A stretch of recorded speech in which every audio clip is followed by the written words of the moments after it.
नमस्कार. हेल्दीफाय with doctor नियती या YouTube चॅनलवर तुमचं स्वागत आहे. अजून हा चॅनल सबस्क्राईब केला नसेल तर अवश्य सबस्क्राईब करा. नोटिफिकेशन बेल आयकॉन दाबायला विसरू नका. नवीन नवीन व्हिडिओ मी तुमच्यासाठी घेऊन येत असते. हा व्हिडिओ तुम्हाला कसा वाटला हे सुद्धा सांगायला विसरू नका. आज आपण PCOD भाग दुसरा हा मी तुमच्यासाठी घेऊन येत आहे. PCODचं निदान आपण बघितलं की सोनोग्राफी करून साधारण निदान होतं की ओव्हरीमध्ये किंवा अंडाशयामध्ये अनेक पाण्याच्या गाठी दिसतात. आता असं दिसतं की हे मी सांगितलं तुम्हाला हे बुक पिक्चर म्हणजे जे पुस्तकामध्ये लक्षणं दिलेत असं असं असं होतं.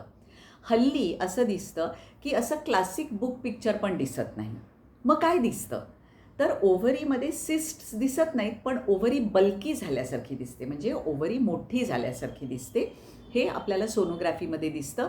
सोनोग्राफी करणारा लगेचच तुम्हाला सांगेल हो तुमच्या मुलीला PCOD दिसते कारण तिच्या ओव्हरी बल्की दिसत आहे. त्याच्याचबरोबर मुलींचं वजन वाढायला लागतं. वजन वाढता वाढता त्यांना इथे असं ॲक्नेसारखं येतं किंवा नुसतं लाल लाल लाल पहिल्यांदा व्हायला लागतं आणि मग तिथे ॲक्ने किंवा पुटकुळ्यासुद्धा यायला लागतात. केस गळायला लागतात. वजन वाढणं, केस गळणं, इथे पुटकुळ्या येणं ही खास लक्षणं PCODची आहेत.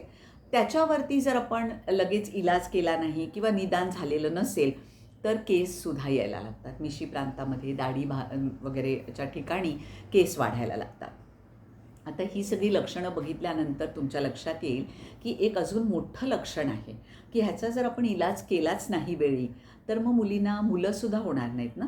कारण अंडाशयातनं अंडच जर बाहेर आलं नाही दर महिन्याला तर मग गर्भ कसा राहील. त्यामुळे मुख्य लक्षण हे आहे की मुलींना गर्भ राहत नाही. अजून एक लक्षण म्हणजे पाळी येत नाही. ते आपण अगोदरच बघितलं आहे. पाळी येत नाही म्हणून मग पालक चिंतित होतात की पाळी का येत नाही, म्हणून मग सोनोग्राफीकडे जातात किंवा आमच्या डॉक्टरांकडे येतात. ही साधारण PCODची लक्षणं. म्हणजे काय होणार तुमच्या मुलीला पहिल्यांदा तिची पाळी 2-2 महिन्यांनी येईल, 3 महिन्यांनी येईल, कधी येणार पण नाही.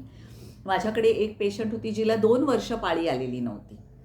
केस गळणं, इथे मुरमपुटकुळ्या येणं, वजन अवाच्या सवा वाढणं, दाढी मिशांच्या ठिकाणी केस येणं आणि पुढे जाऊन जर चिकित्सा केली नाही तर मुलं न होणं.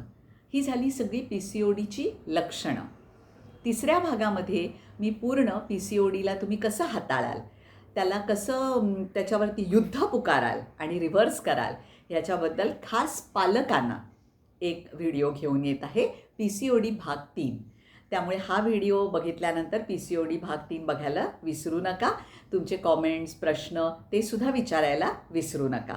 माझा फोन नंबर डिस्क्रिप्शन बॉक्समध्ये दिलेला आहे. तुम्हाला जर चिकित्सा करून घ्यायची